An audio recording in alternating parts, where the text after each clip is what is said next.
What is going on, guys? Welcome back to the channel. My name is David Wilson II, and in today's video we are talking about why I bought a 5-year-old camera in 2023. Let's talk about it. If this is your first time tuning in, here on this channel we talk about film, fashion, and photography, all three things that I love.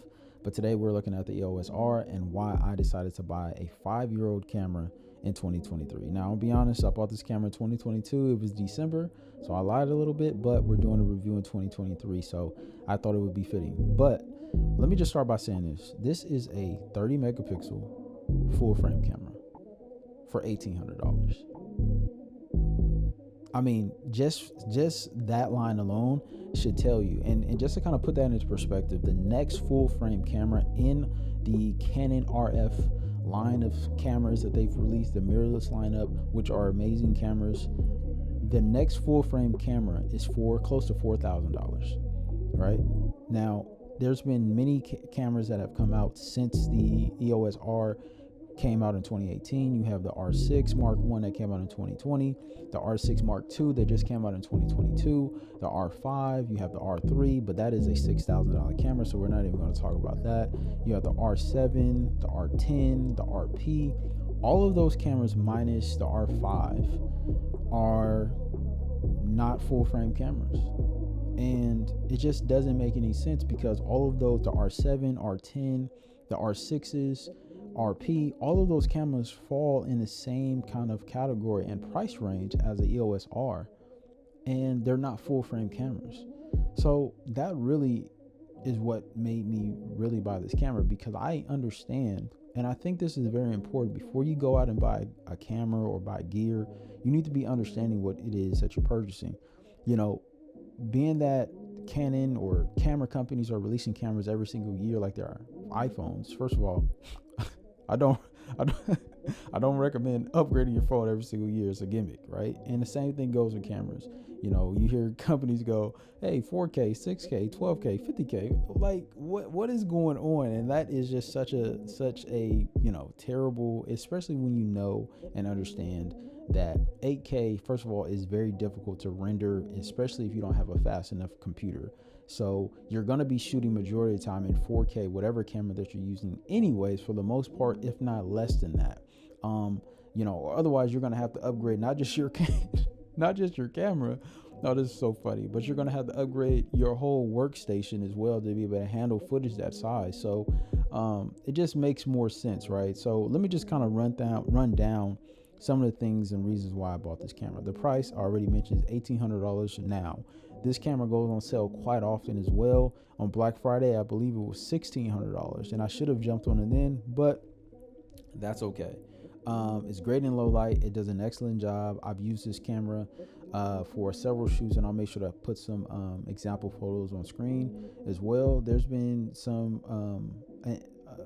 times when I didn't have a lot of light, and this camera does a great job in low light. Now, do I expect to always shoot in 12,000 ISO? No, I don't like using, you know, a flash. You know, I've never shot at 12,000 ISO. I've probably only gone up to like 3,000, but this camera does great in low light. Capabilities are there. The camera itself feels really, really good, and there are just some pro features that you don't even see in the cameras that Canon has recently released.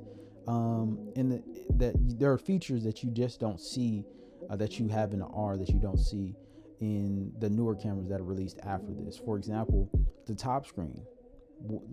The R7 is $1,500, and it does not have a top screen, which is a pro feature, which I enjoy. It's nice to not have to always look at my screen. I can look down at my camera and see at the very top my mode that I'm in, the ISO that I'm in, you know, all the different settings that are for my camera. It just makes a lot of sense. And then, you know, in order to get that feature, you know, the R6 Mark II that just released in October of 2022, that camera is $2,300 right now, and it does not have that feature. So I'm seeing certain features that the EOS R that came out in 2018 does that are no longer showing up in the newer cameras. Right now, one of the things that this camera does lack is dual card slots. Now, if you're a professional shooter, that is scary to you, right? If you're on a client shoot, you want 2 memory cards recording at the same time, if not having a backup footage, you know, or one as a backup depending on what it is that you're doing. So, but for me, I don't know, I've never had a card fail on me. The SanDisk cards work really well for me. I always use, the same ones and interchangeable no matter which camera I'm on.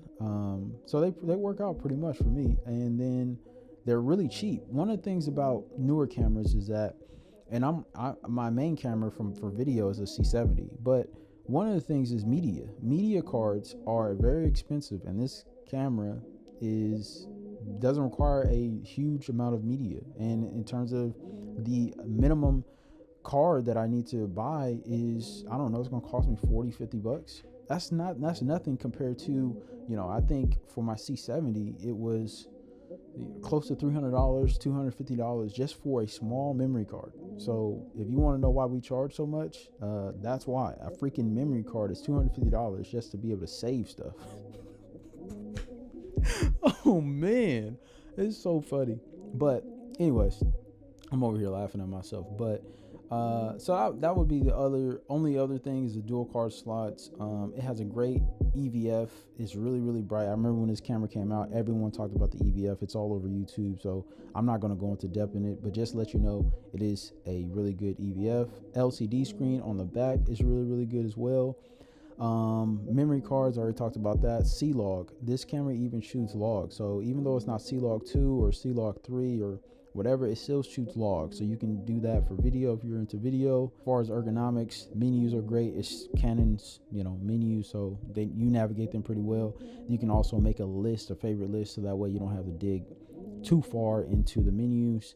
So that's pretty standard. And then again, just grip, overall feel. One thing is that you want a camera to feel good, and this camera, even though it came out in 2018, the design of these cameras, the R line, hasn't really changed all that much. The grip, well, at least since this camera came out in 2018, but the grip feels good. I like how it feels in my hand.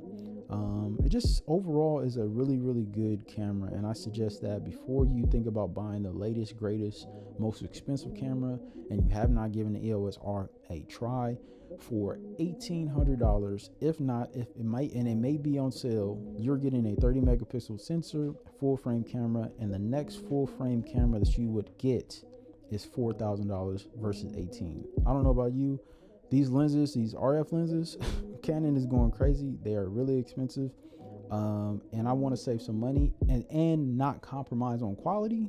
I mean, this is a no-brainer for me. But anyways, that pretty much sums up my review on the EOS R. I think that this is an awesome camera that anybody who is maybe not necessarily just getting started. I know $1,700 after $1,800 after tax, about $2,000, plus you need lenses. But the cool thing about this is that you do have the adapter, so you can use the adapter to adapt Canon's old glass, and the EF mounts tend to be cheaper. There are cheaper options, but there are other cheaper RF mounts or RF lenses now that you can choose from. So yeah, that pretty much sums this up, man. I really like this camera for photos. It's awesome. I've been using it a lot. But yeah, anyways, on this channel, we talk about film, fashion, photography. My name is David Wilson. Make sure you like, subscribe. Let me know in the comment section if you made it this far. Let me know what camera you plan on using, what camera you like. Do you agree? Do you disagree? What camera do you plan on buying? And we'll go from there. Anyways, that does it for me. As always, start your day with giving, because way too many people take. SWNUP.